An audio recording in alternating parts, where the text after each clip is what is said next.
Well, a number of the technologies that were initially developed for use in diagnosis now have different applications that apply directly to the treatment of patients. And one of these is that as technology has become much more sensitive, it has been possible to identify very, very low levels of residual disease in patients after they have received treatment. And that has changed the goalposts, really, are the objectives of treatment. So the objectives now is to eradicate disease to the level at which it's no longer detectable by these sophisticated techniques, rather than in a previous age it would be simply looking down a microscope. And so these are probably 3 or 4 orders of magnitude difference in sensitivity, and that's demonstrated in a number of areas to have really radically improved the outcome of patients.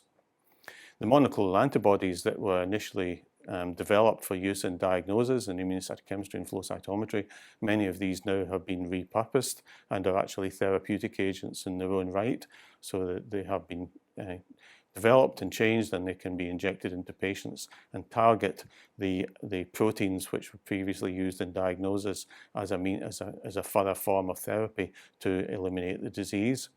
These things have been going on in parallel with developments in imaging and other areas, so that the whole thing has moved ahead, and so the patient's journey is no longer simply diagnosis, but diagnosis and following up what's happening to the patient through therapy.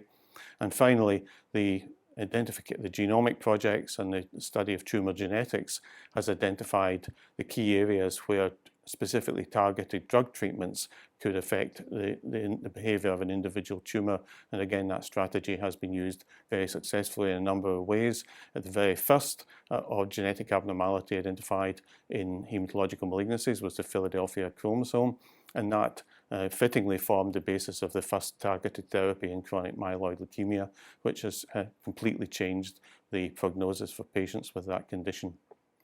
Where this is now leading is towards the era of personalized medicine, which in some ways is a reversion to the past, because here the idea of lumping patients together into classifications and categories is gradually fading, and treating individuals as individuals with a tumor which has got a unique set of characteristics, and a patient who also has a unique set of genetic characteristics.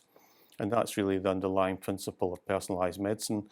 Haematology, again, is in the forefront of that because of all the progress that has been made over the last 40 years in diagnostics and treatment.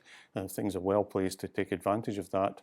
But in personalized medicine, the further step that's required is linking the diagnostics, linking the patient information into large data sets, so that some sense can be made of the individual patient, and also being able to follow the patient's tumor through its evolution, because it's now realized that tumors, lymphomas and leukemias, any kind of cancer really, isn't a static entity. It just doesn't come into being. It's something that's constantly changing and evolving, and modern diagnostics now allow that change to be monitored and for treatment to be both personalized and adjusted with time as the tumor changes.